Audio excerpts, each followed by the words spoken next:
ఏపీలో అణు విద్యుత్ కేంద్రం ఏర్పాటు కాబోతుందా? అంటే అవుననే సమాధానం వస్తోంది.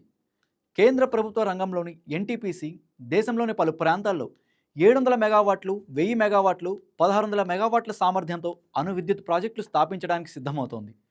ఇందుకోసం ఆంధ్రప్రదేశ్తో పాటు గుజరాత్, మధ్యప్రదేశ్, బీహార్ వంటి రాష్ట్రాల్లో అనువైన ప్రాంతాలను అన్వేషిస్తున్నట్లు ఎన్టీపీసీ సీనియర్ అధికారి ఒకరు తెలిపారు. అటామిక్ ఎనర్జీ రెగ్యులేటరీ బోర్డు గుర్తించి అనుమతి ఇచ్చిన ప్రాంతాల్లో బోర్డు సూచనలకు అనుగుణంగా ప్లాంట్లను స్థాపించే అవకాశం ఉన్నట్లు వివరించారు. 2047 కల్లా 100 గిగావాట్ల అణు విద్యుత్ ఉత్పత్తి సాధించాలన్న ప్రభుత్వ ప్రణాళికలో 30 గిగావాట్ల ఉత్పత్తి సాధించాలనేది సంస్థ లక్ష్యం.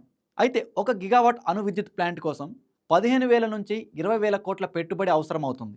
ప్లాంట్లో ఉత్పత్తి ప్రారంభించడానికి కనీసం 3 ఏళ్లు పడుతుంది. అణు విద్యుత్ ప్లాంట్లకు కీలకమైన యురేనియం సమీకరణకు ఎన్టీపీసీ విదేశాల్లోనూ ప్రయత్నిస్తోంది. ఇందుకోసం యురేనియం కార్పొరేషన్ ఆఫ్ ఇండియాతో వాణిజ్య సాంకేతికత ఒప్పందం చేసుకుంది.